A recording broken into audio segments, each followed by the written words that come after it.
Naku mga ka-good news, napakaganda ng aksyon dito sa Senado ngayon. Ito'y unfiltered na kuha sa video tungkol sa itong sagutan nila Bato de la Rosa, Robin Padilla at saka yung attorney ni Kibuloy versus sa isang tao lamang, ang DILG Secretary Ben Abalos. So ating pakinggan dito at ating panoorin ang napakagandang aksyon ng bidyong ito hatid sa atin ng Senado. Narito ang video. Yes, I just finished this. It has a direct connection. Please, let me finish. Yeah. But please listen to me, please, first. What the purpose of this hearing is to determine if there is really overkill in the implementation of the warrant of arrest. Di pasukuin yung si Pastor Kibuloy.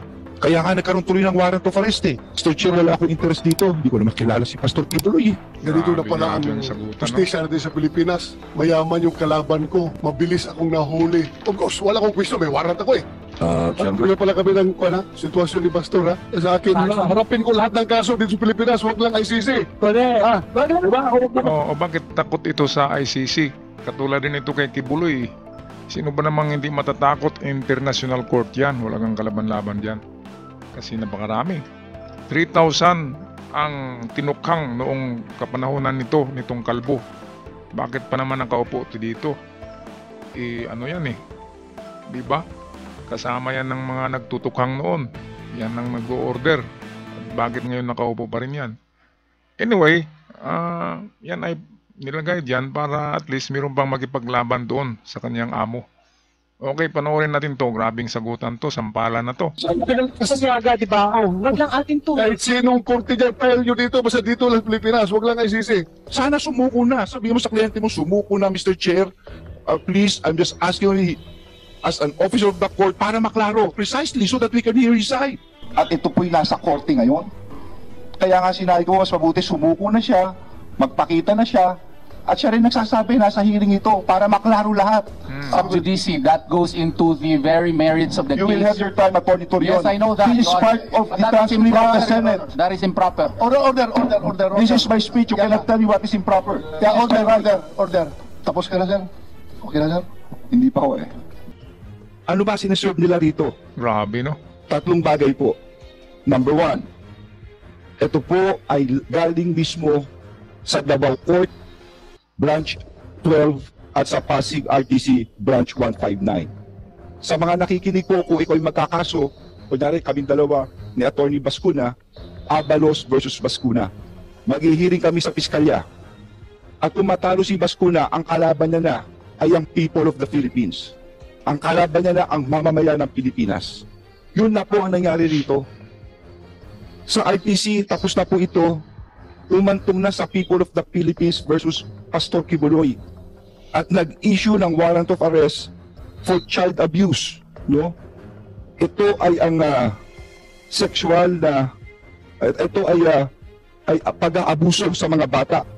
No? Ng criminal case number RDO 24-01439 ng Davao Branch. And another warrant for sexual abuse. No? Ito po ay sexual na pagkasamantala. No? Dito rin po sa Davao. At sumunod ay ang Pasig RTC. Nag-issue na rin ng warrant of arrest for trafficking in persons. No? Ito ay qualified trafficking under Section 4 and 6, anti-trafficking. No bail po ito. No? No bail po ito. Matindi ito. At bukod dito sa mga warrant na ito, I would also like to point out, meron din itong sa Amerika, may kaso nito. Naku. Conspiracy to engage in sex trafficking by force, fraud, and coercion. Kaya wanted to eh. Pakikipagsabuatan upang isagawa ang sex trafficking sa pamamagitan ng presa, panloloko, pamimilit, pati na rin ang money laundering. No? Pero lahat po ito ay alleged. Hindi ko sinasabing guilty si Pastor Kibuloy, hindi po. No? He is deemed to be innocent until his guilt is proven. Ito. Linawin ko lang to na ang FBI ay hindi pumasok pa sa Pilipinas. Hindi pa sila pumasok dahil hindi pa sila pinapasok ng presidente ngayon, ni PBBM. Dahil yun ang kasunduan nila ni Duterte na wag siya ipahuli si Duterte sa mga Amerikano, sa FBI, sa CIA, at si PBBM lang ang nag-ano niyan. naghadlang, nagharang ng arrest galing sa ICC. Ngayon, bakit tinitira pa rin nila si PBBM? Palaging tinitira, di ba? Dapat magipagkaibigan na lang kasi pinoprotektahan pa rin sila kahit paano. Di ba? Pero dito, internally ay talagang pinapahuli si Kibuloy.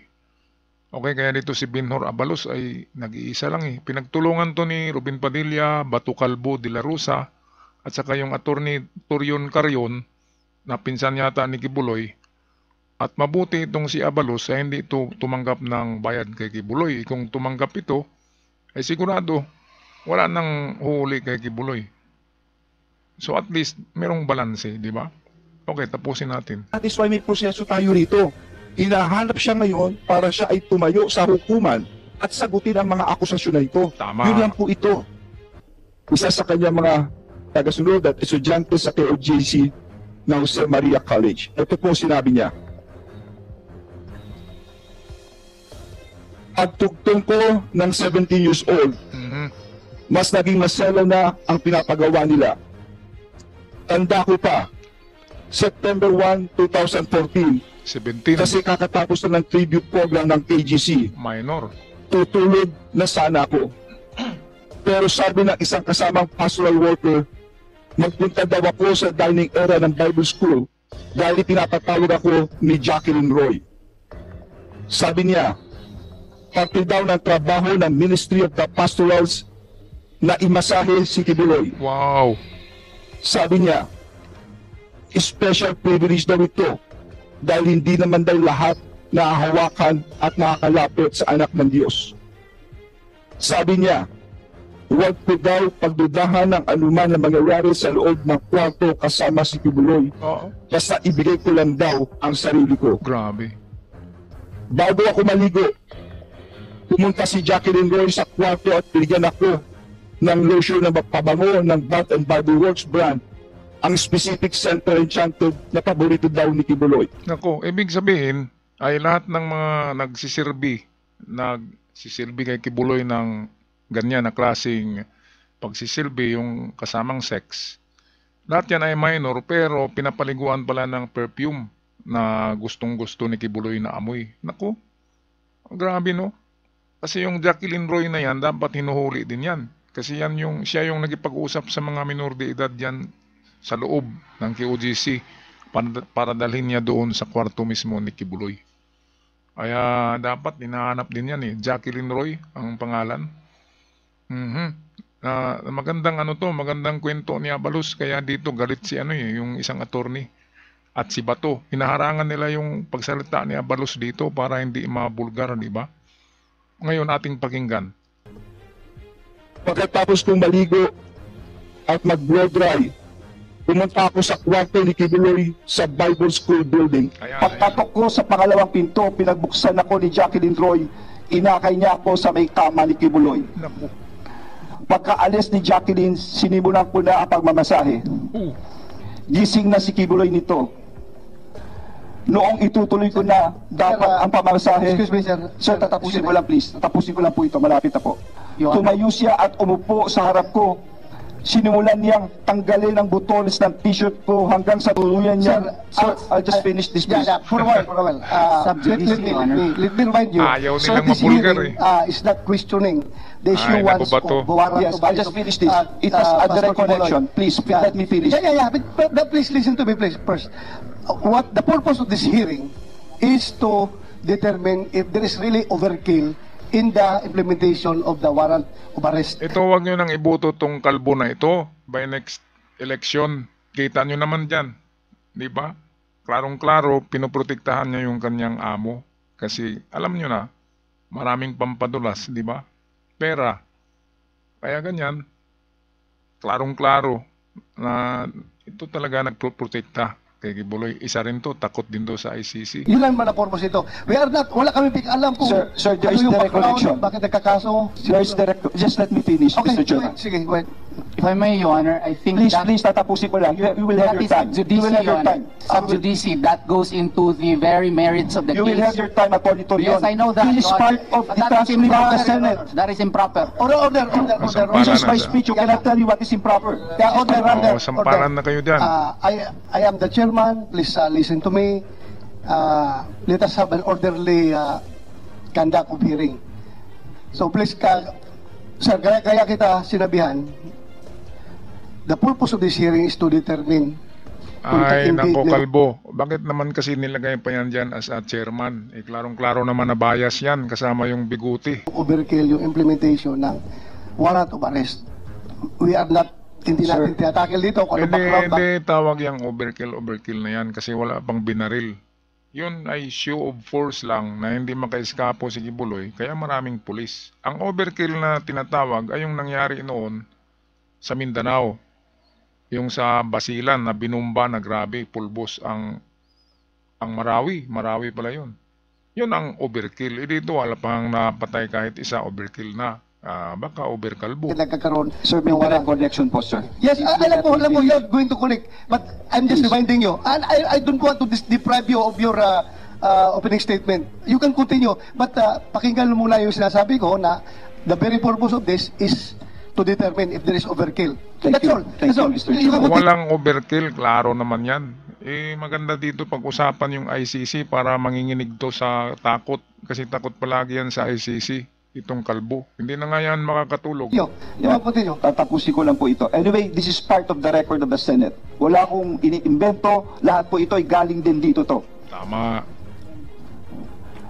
Nanginginig na ang katawang ko sa takot. Continue pa At rin. No? nakatitig lang ako sa kisame. Pinipigilan ko na ang mga luha ko dahil sobra akong nagulat at walang magawa. Ang gandang mag-narrate ni Abalos, no? Parang ano talaga, parang kwentong matanda. Ang galing. Makatapos ay tuluyan na akong pinagsamantalahan ni Apollo Kibuloy. Ayun, patay na. Noong siya ay natapos na, pumunta ako sa CR. Magulo. Tulala pa rin ako. Nakatitig lang sa kisame. Siyempre, mga birhen At yan. dito nagsimula akong umiyak. Point of order, Your Honor. Nais ko lang bigyang diin na minor pa ako noong nangyari ang mga ito. Bakit ko sinasabi ito? Pakinggan natin ang akusasyon. Kung hindi Tama. totoo ito, okay, may karapatan siya sabihin na hindi totoo. Pero kung totoo ito, Totoo yan. dapat lamang siyang managot sa batas. At dapat lamang gawin namin ang katungkulan namin. Tama. Alam ko binababoy ako, okay lang yun. Pero huwag babuyin ang batang ito. Yun lang po, yun lang po, Mr. Chair.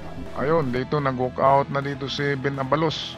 Kasi kahit anong sasabihin niya, basta dumating na doon sa sukdulan na yung doon na medyo masama na ang imahe ni Kibuloy kasi pumatong na, ay hinaharang kaagad yung kanyang pagsasalita. Kaya klarong-klaro sa hearing na ito ay majority versus Abalos. Kasi nandyan si Calvo, nandyan si Robin Padilla at walang kaano dito si Abalos. Wala siyang partner dyan na senador. Kaya klarong-klaro, pinagtulungan, di ba? Pero klaro naman na yung sinabi ni Abalos ay galing din yon sa investigasyon sa Senado noong last hearing, last 2 months ago, led by Chairwoman Risa Hontiveros. Okay, kaya kung ano man ang inyong masasabi mga ka-good news, comment nyo na lang sa ating comment section. Bato-bato sa langit, tamaan, huwag magalit. Ang pikon ay laging talo, ika yan ni Ted Filon. At ako magpaalam na God bless the Philippines at ingat kayong lahat sa bayan ng Pilipinas.